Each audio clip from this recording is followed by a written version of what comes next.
If a person broke their fast through sexual intercourse, remember when we said before that fasting involves sexual activity? Abstaining from sexual activity in the daytime.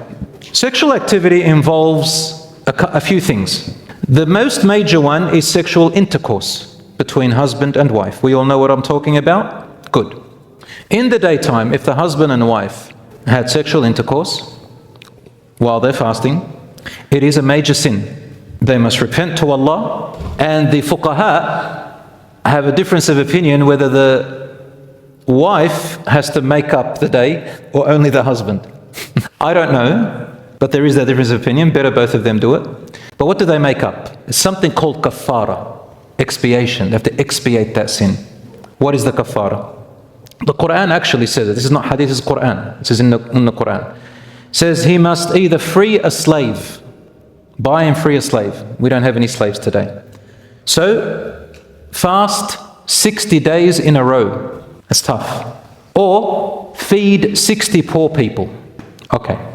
If that person is unable to free a slave, he goes to the next one, which is 60 days in a row. If he's unable to fast 60 days in a row, then feed 60 poor people. If they are financially poor, then they feed whatever they can. And if they don't even have enough to feed one person, then they're exempt. And it doesn't matter about the future.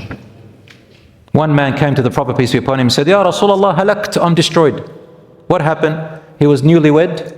So don't get married in Ramadan, young people. Seriously.